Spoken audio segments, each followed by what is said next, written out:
Hi dear friends, welcome back to our channel.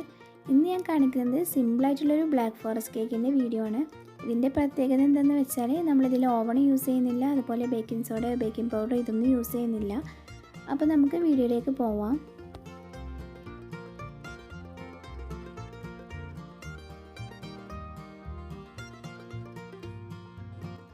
വീഡിയോയിലേക്ക് പോകുന്നതിൻ്റെ മുന്നേ നിങ്ങൾ എൻ്റെ ചാനൽ ആദ്യമായിട്ടാണ് കാണുന്നതെങ്കിലൊന്ന് സബ്സ്ക്രൈബ് ചെയ്തേക്കുക.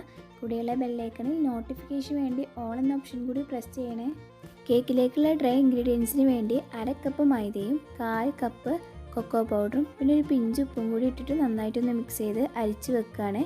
പിന്നെ കേക്ക് ഉണ്ടാക്കാൻ വേണ്ടി 3 മുട്ട എടുത്തിട്ടുണ്ട്. അതിലേക്ക് 1/4 ടീസ്പൂൺ വാനില എസൻസും കൂടി ഒഴിച്ച് കൊടുത്തിട്ട് നന്നായിട്ടൊന്ന് ബീറ്റ് ചെയ്തെടുക്കുകയാണ്.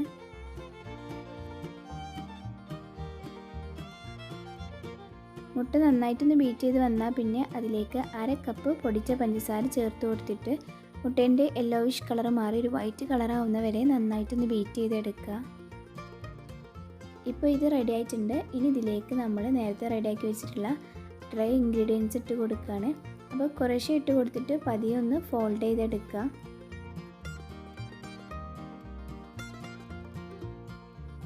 കേക്ക് ബാറ്റർ അപ്പോൾ റെഡിയായി. ഇനി ഞാനൊരു കേക്ക് ടിന്ന് എടുത്തിട്ടുണ്ട്. അത് ഓയിൽ തൂവിയിട്ട് മൈദ ഒന്ന് തട്ടിയെടുത്തതായിരുന്നു.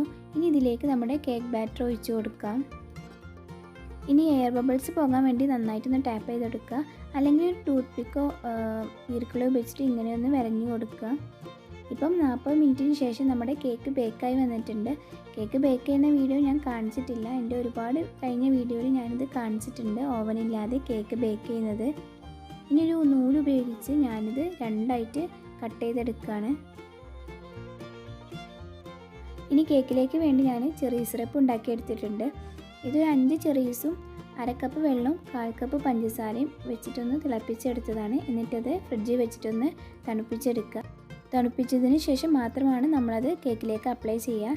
ഇനി കേക്ക് ഫ്രോസ്റ്റ് ചെയ്യാൻ വേണ്ടി തുടങ്ങാം. അതിന് വേണ്ടി ഫസ്റ്റ് ലെയർ കേക്ക് വെച്ച് കൊടുത്തിട്ടുണ്ട്. അതിനെ ഷുഗർ സിറപ്പ് വെച്ചിട്ട് നന്നായിട്ടൊന്ന് വെറ്റ് ചെയ്ത് കൊടുക്കുകയാണ്. ഇനി ഇതിൻ്റെ മുകളിലേക്ക് നമ്മൾ വിപ്പിംഗ് ക്രീം അപ്ലൈ ചെയ്ത് കൊടുക്കുകയാണ്. വിപ്പിംഗ് ക്രീം ബീറ്റ് ചെയ്യുന്ന വീഡിയോ ഒന്നും ഞാനിതിൽ ഉൾപ്പെടുത്തിയിട്ടില്ല. എൻ്റെ ഒരുപാട് വീഡിയോയിൽ ഞാൻ കാണിച്ചിട്ടുണ്ട് കേട്ടോ. ഇനി ഇതിൻ്റെ മുകളിലേക്ക് ചെറി വെച്ച് കൊടുക്കുകയാണ്. അതിനുശേഷം സെക്കൻഡ് ലെയർ കേക്ക് വെച്ച് കൊടുക്കാം. ഇതിനെയും ഷുഗർ സിറപ്പ് വെച്ചിട്ട് നന്നായിട്ടൊന്ന് വെറ്റ് ചെയ്ത് കൊടുക്കുക. അതിനുശേഷം കേക്ക് മുഴുവനായിട്ടും വിപ്പിംഗ് ക്രീം വെച്ചിട്ടൊന്ന് കവർ ചെയ്തെടുക്കുക.